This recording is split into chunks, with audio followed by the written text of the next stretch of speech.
Hi guys, welcome back to my channel and thank you so much for watching. If you're new here, please don't forget to subscribe to my channel, and if you're a returning subscriber, thank you so much for coming back. I truly appreciate all the love and support.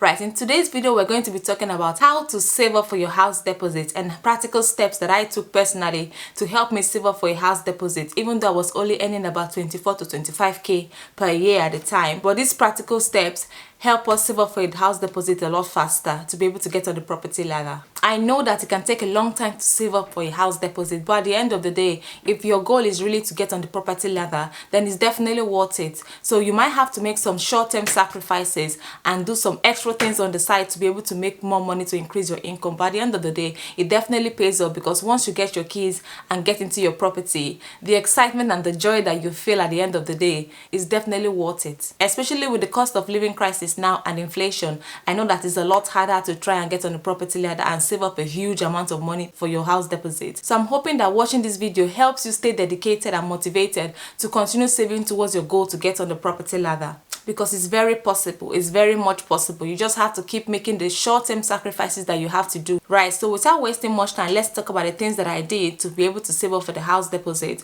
on a salary of between 24 to 25,000 pounds a year. At the time when we were saving for the house deposit, I was working with the NHS. So I was a full-time nurse working for the NHS, and I was quite new to the country as well. So it took some time for us to be able to save up that huge amount of money that we needed for a house deposit. And our goal was to save up a 10% house deposit for our first house. And I know that you can get some properties with only a 5% deposit. And I think they introduced a new mortgage deal that allows you to take out a mortgage with 0% house deposit. But I know that you might have to pay higher interest rates. So our goal at the time was to be able to get 10% house deposit to buy our first property. And also we had to think about other costs as well, like your solicitor costs, your mortgage broker fees, your conveyancing fees, as well as cost of like moving houses and cost of furnishing the place. So these were extra costs that we had to factor in. So when we decided that we wanted to start saving towards our first property, the first thing that I did was to change my mindset. So my husband and I had to switch from a scarcity mindset to abundance mindset. So we had to believe that it was actually possible to get on the property ladder.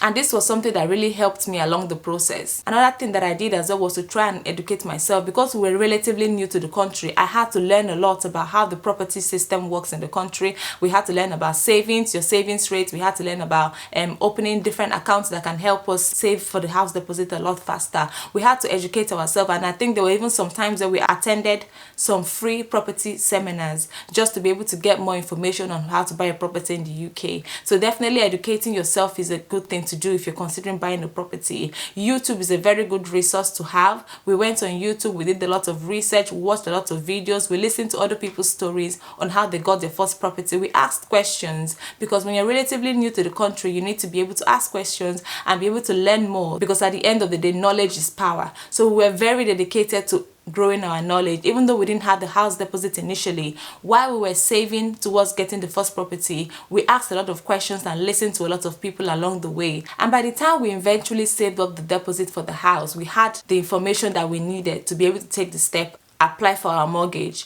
and get our first property. Another thing that I did as well was to set up a dedicated bank account specifically for saving towards a house deposit. So I had my usual current account, and then I opened up a separate savings account specifically for saving towards a house deposit. We also had to open a help to buy ISA account in the UK. I know that at the moment you cannot open a help to buy ISA account because the deadline is past now, but you can definitely consider opening a lifetime ISA account. So that's a lifetime individual savings account. And with this lifetime ISA account, you can use it to save up towards your house deposit, or maybe save up towards like a pension. In the UK, you have to be between the age of 18 to 39 to be able to open a lifetime ISA account, but it's something you should definitely consider, because it can help you save up towards a house deposit a lot faster.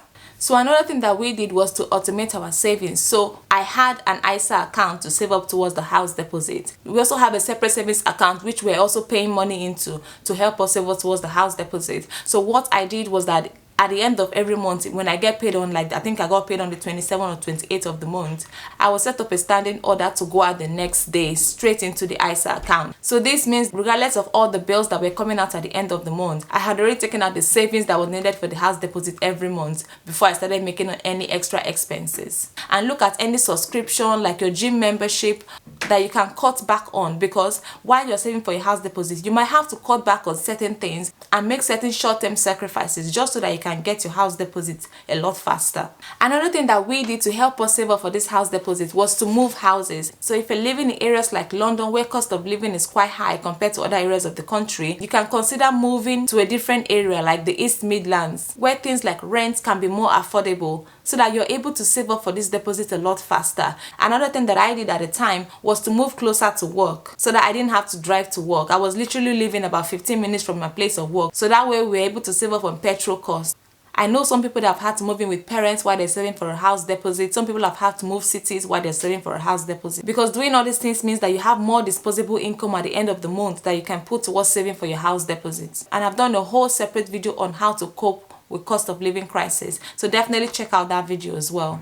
Another thing that I did to help us save up for a house deposit a lot faster was that I stopped my pension contributions. So like I said earlier, I was working full-time as a nurse in the NHS at the time, and I was making my NHS pension contribution every month before I got paid. But because I was saving towards a house deposit, I literally stopped paying into my pension at the time so that I could get to my goal of saving for a house deposit a lot faster. And I know that some financial experts might not approve of this. This is not financial advice, by the way. This is just my opinion and what I had to do at the time to be able to save up for a house deposit. But basically, I was in my early 20s, and getting on the property ladder at that time was more important to me than saving up for a pension that I might not get till I'm 69. So I stopped my pension contribution just so that we can get to our savings goal a lot faster. And then as soon as we had the house deposit sorted and we got our mortgage sorted, I restarted my pension contributions again.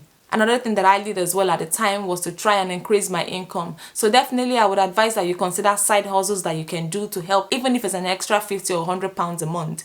Anything that you can do on the side that can help you bring in more cash and increase your disposable income at the end of the month would definitely be helpful. I was working full-time with the NHS, but then on top of that, I will also do some bank shifts and agency shifts as a nurse. And then I put that extra money towards saving for the house deposit, and that helped us get to our goal a lot faster. And also guys, if you're doing this with your husband or a partner, please don't forget that you have to work together. It's all about teamwork. Stay focused on the goal, which is to save up towards your house deposit. But at the same time, make sure that you're working together with your spouse or your partner to be able to save up for this house deposit. Talk about what you want to achieve. Talk about how you want to save up towards the house deposit. Talk about when you want to have this money. Because having a spouse or a partner who's also working towards the same goal is definitely very motivating. You can motivate each other and support each other along the way, and it will help you get to your goal. Another thing as well that you need to do is that you need to start visualizing what you want, right? Start visualizing yourself as a property owner. Start visualizing the things that you would like to have in the house, because once you have that vision and you have that mindset that you can get on the property ladder and you can do it,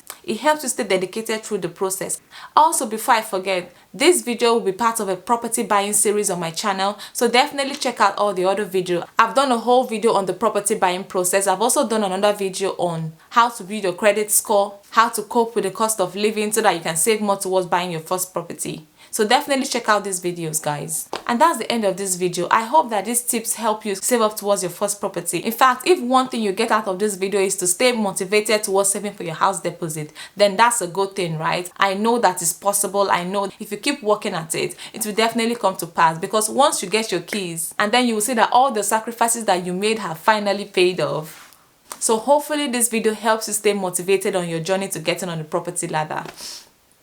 And that's the end of this video, guys. Thank you so much for watching. Please don't forget to like, subscribe, and share this video as well. Till I come your way again, take care. Bye bye.